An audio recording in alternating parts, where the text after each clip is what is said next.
With a quick wit and dashing good looks, he became one of Hollywood's favorite leading men. Although he could hold his own in action, he looked most at home in a tuxedo with a beautiful woman by his side. Equally adept at serious drama and wacky comedy, he made acting look easy. To many movie fans, he remains the epitome of Hollywood glamour. He is the one and only Cary Grant. Grant was born on January 18, 1904 in Bristol, England. His real name was Archibald Leach, and his desire to be an actor surfaced at an early age. Leaving home at the age of 14, he joined a traveling acting troupe and eventually made his way to America. I came up to tell you how much I enjoyed your song. Oh, but you wouldn't phone me, would you, huh? No, no kidding. All jokes aside. I'm serious. I really mean it. Oh, I must have come up on the... Come on, sometime. Oh. After appearing in several supporting stage roles, Paramount Pictures offered the actor a contract. He took it, along with a new name, Cary Grant. In 1932, Grant's first year in Hollywood, the actor stayed busy, making 7 films. Even in his early supporting roles, he had what one critic called amiable assurance. It was that assurance that caught Mae West's eye, and she cast young Grant in her 1933 feature, I'm No Angel. The outrageously sexy West was a handful, but Grant more than held his own.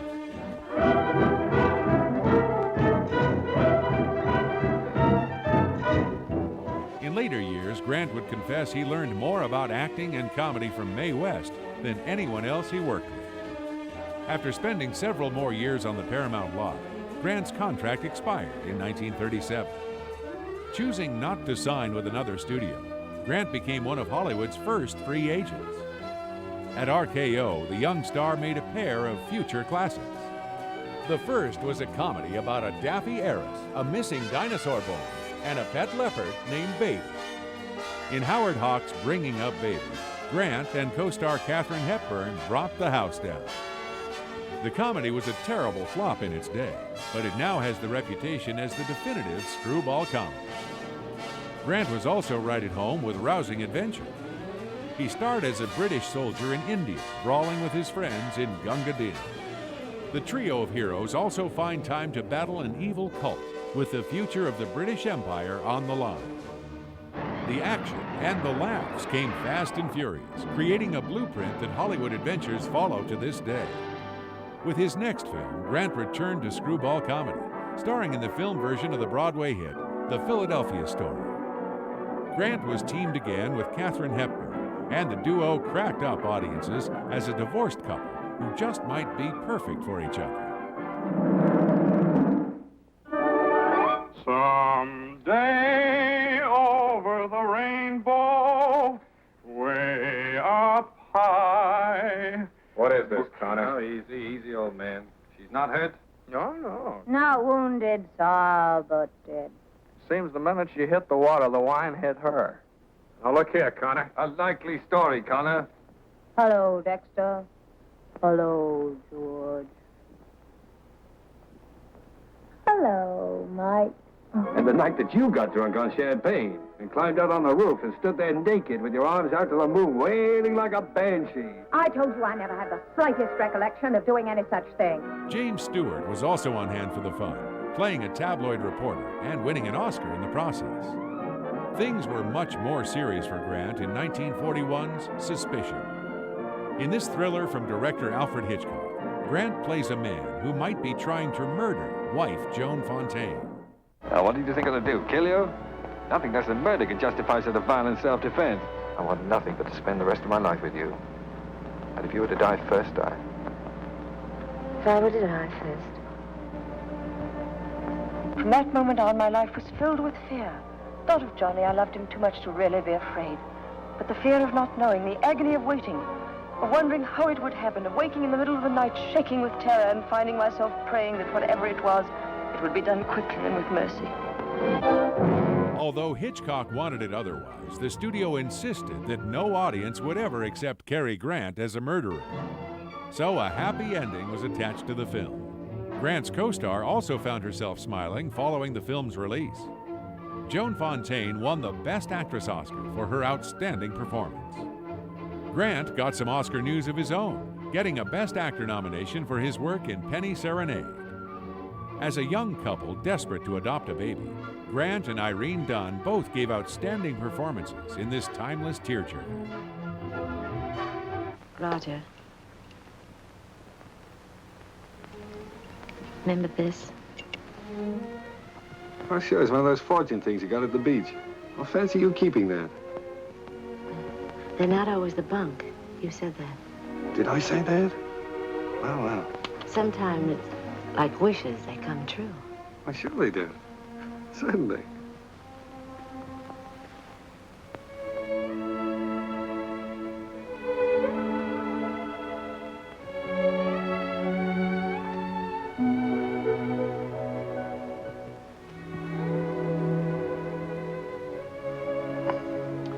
Well, why didn't you tell me? Why didn't you write me? You don't like them? I don't like them? Well, of course I do. Why would I have 3 of them running around the... And this would be our own. An American kid. Oh. Our own. Yeah. Gee, that's great. Oh, Roger. Oh, I'm so relieved. Well, you funny little redhead. Hey, what are you trying to do? Shut it off! Oh.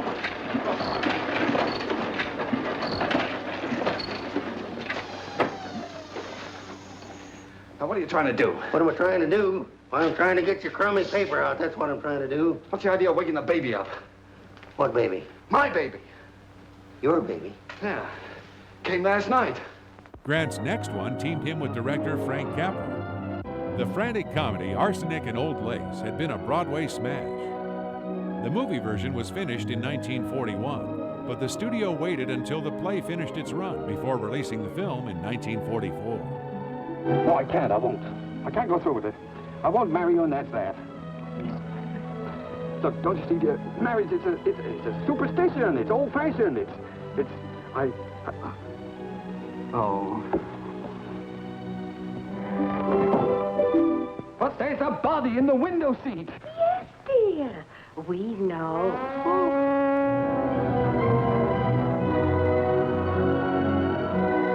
Once it hit theaters, audiences enjoyed the laughs as much as stage audiences had.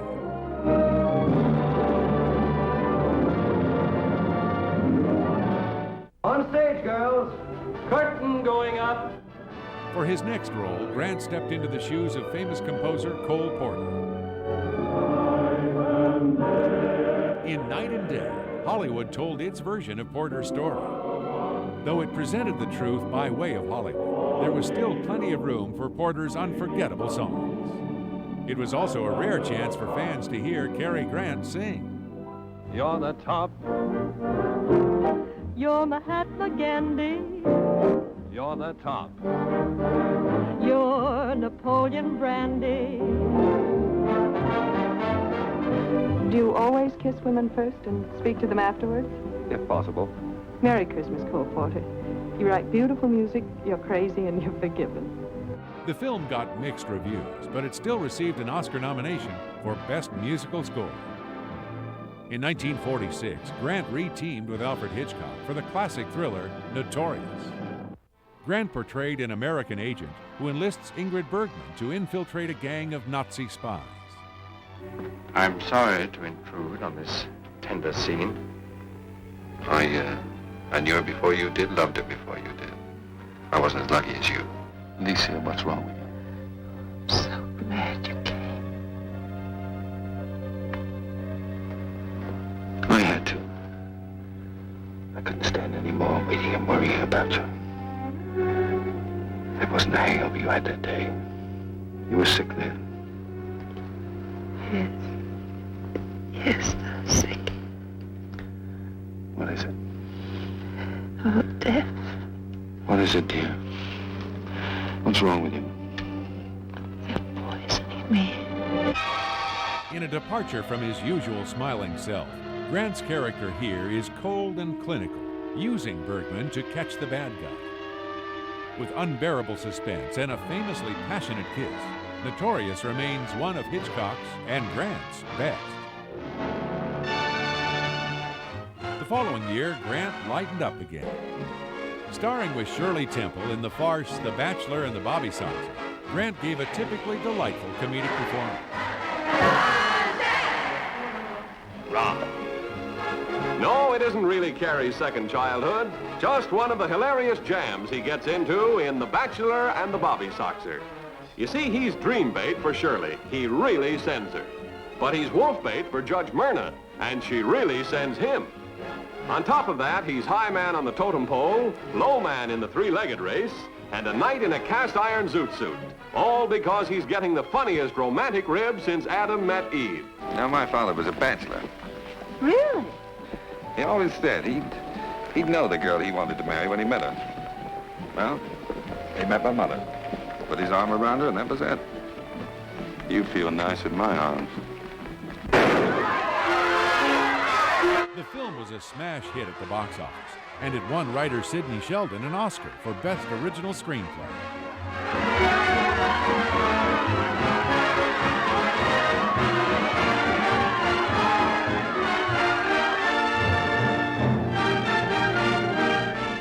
Cary earned his wings in the 1947 Christmas classic, The Bishop's Wife. As a helpful angel named Dudley, Grant comes to the aid of Bishop David Niven and his wife, Loretta Young. The film was another big hit for Grant, and it received an Oscar nomination for Best Picture. While Grant might have seemed an unlikely angel, his next film put him in an even more outrageous role. As the title character in I Was a Male Warbride, Grant showed off his feminine side. Playing a French soldier who must disguise himself to enter America with new wife Anne Charade, Grant cut a grand comic figure. Yeah. Well, that was a little better. Certainly, you see. That could have been even better. Now, the girl, French girl, would have given me some cooperation. Wait a minute. What do you mean by that remark? Well, you're not being any help. Oh, and you think a French girl could do better, huh? Yes, I do. Do you want to try again? Do you? Yes. Yes.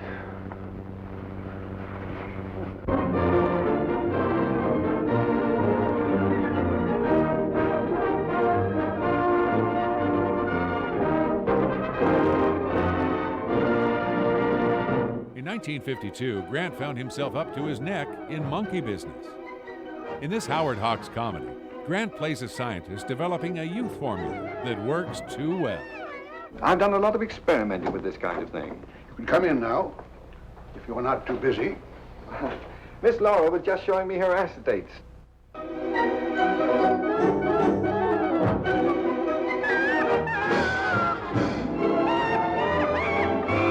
It all began when Rudolph, the chimp, discovered the formula for eternal youth that makes people grow younger and younger and younger. Edwina, what I have to tell you is unbelievable. Oh? Oh, well, I'll start at the beginning. Edwina, at 11:52 this morning, I took a dose of the formula. And in a few minutes, I began to behave exactly like a college boy.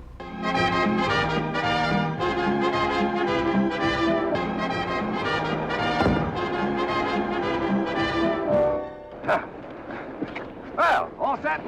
Is your motor running? Is yours? Takes a while to warm up. Does me too.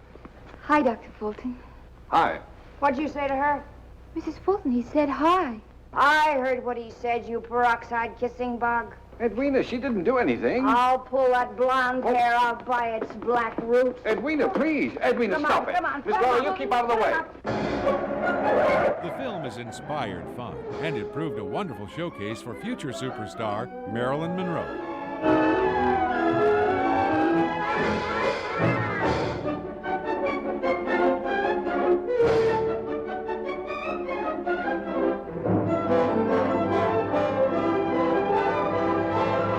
Next, Grant made his third film for director Alfred Hitchcock. A breezy tale set in the south of France, To Catch a Thief is frothy fun, Hollywood style. Cary Grant and this year's Academy Award winner Grace Kelly. Two exciting personalities who were made for each other. And now Alfred Hitchcock brings them into very close contact in this perfect tale of romantic intrigue, filmed on the beautiful French Riviera. Oh, a very strong grip. The kind a burglar needs.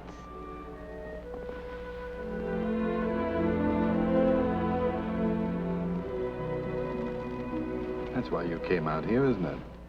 The scandalous romance that shocked even the blasé international set between this restless, thrill-hunting American heiress and the notorious man of mystery French underworld called the Cat.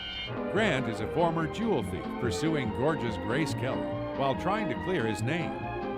With sharp dialogue and Oscar-winning cinematography, To Catch a Thief remains a favorite of film fans everywhere. Come down, Robbie, or we shall be forced to shoot!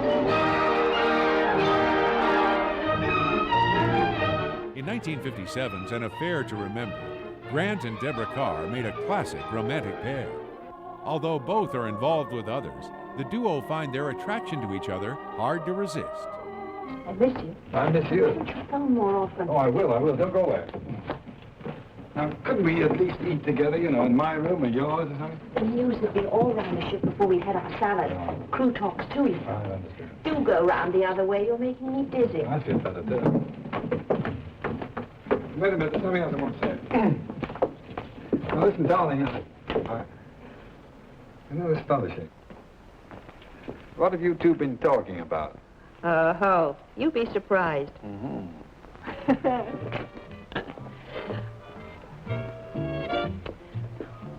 Bum, bum, da-da-dee, dum, da-dum, da-dum, da-dum. Can't you think of something spiteful?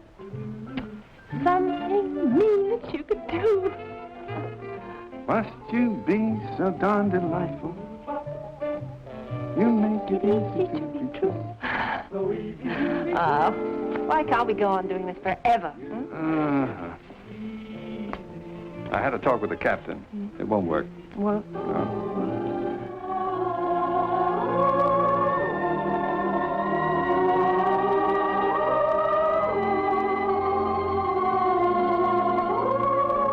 Moviegoers had the same problem, making this soap opera yet another success for Grant.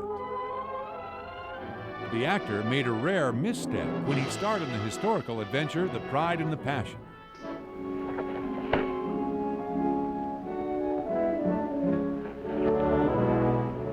Set in 19th century Spain, the film matched Grant with international sensation Sophia Loren. I'm not of your faith. I don't know what sin is involved here. But I'd go through hell twice over to point this gun at the walls of Avalon. Along with the miscast Frank Sinatra as a Spanish revolutionary, the film did not earn back its large budget at the box office. Grant also hit it big with the 1959 box office bonanza, Operation Petticoat. A delightful comedy about a pink submarine. Both the movie and Cary Grant received honors when it premiered at New York's Radio City Music Hall. That same year, Grant continued his winning ways when he teamed again with Alfred Hitchcock. North by Northwest featured Grant as a man chased across the country by bad guys who believe he is a secret agent. I'm an advertising man, not a red herring. I've got a job, a secretary, a mother, 2 ex-wives, and several bartenders dependent upon me. And I don't intend to disappoint them all by getting myself slightly killed. Full of thrilling action and clever comic moments, the film set the standard for every man-on-the-run action movie since. hello there. Tell me, why are you so good to me? Shall I climb up and tell you why? And Grant, as always, remained cool under pressure. I must apologize for giving you such short notice, but my wife and I wondered if you cared to come down for the weekend. How dare he? Why, yes, I think I'd like that very much. You must be out of your mind. Shut up and go and sit down. In 1960, Grant learned that the grass is greener as far as romantic comedies go. He starred as an English earl who must open his castle to the public to raise money. Trouble begins when oil tycoon Robert Mitchum takes a liking to the castle and to Grant's wife, Deborah Carr. Romantic complications ensue, and the all-star cast had a great time sorting them out. Yes, but you're asking me to attempt to kill you. I find that monstrous. You're asking me to give up my wife to you. I find that monstrous. Doris Day was one of Hollywood's biggest stars when she and Grant teamed up for That Touch of Mink. The film was a familiar one for Day fans, as she played an innocent girl pursued by wealthy playboy Grant. Kathy, I've got to go to Bermuda for a few days. How would you like to join me there? Did you just ask me to marry you? No? With racy dialogue and a great supporting cast, the film was a hit at the box office. Why would she go away with someone like that? Who knows? He's a man and she's a woman. But that's the most dangerous combination to turn loose in a motel.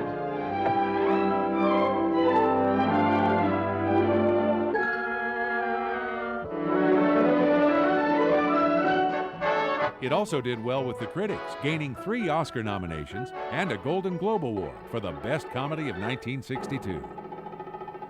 Grant returned once more to fast-paced thrillers with Charade in 1963. Although it had all the markings of a Hitchcock film, it was actually directed by musical master Stanley Donen. The film follows young widow Audrey Hepburn as she is pursued by several men searching for the fortune her late husband had stolen. So it's goodbye, Alexander Dial, and welcome home, Peter Joshua. Sorry, the name's Adam Camfield. Adam Canfield? Mm-hmm. Wonderful. Do you realize you've had 3 names in the past 2 days? I don't even know who I'm talking to anymore. No, the man's the same, even if the name isn't. No, he isn't the same. Adam Canfield is a crook, and I want to know why. Well, it's simple. I like what I do. I enjoy my work. There aren't many men in the world who love their work as much as I do. Now, you look around sometime. Although he was 59 years old at the time, Grant still made a believable romantic match for the much younger Hepburn. In 1966, as the new, more realistic Hollywood films became popular, Cary Grant retired from the screen. But his timeless appeal has never been forgotten. In 1970, the man who made it look so easy was awarded a special Oscar for his unique mastery of the art of screen acting. But then Hollywood mourned a legend when Cary Grant passed away on November 29, 1986. Whether responding with a dashing smile or sealing things with a kiss, he always got the girl too. He remains the perfect leading man. Hollywood will always remember Cary Grant.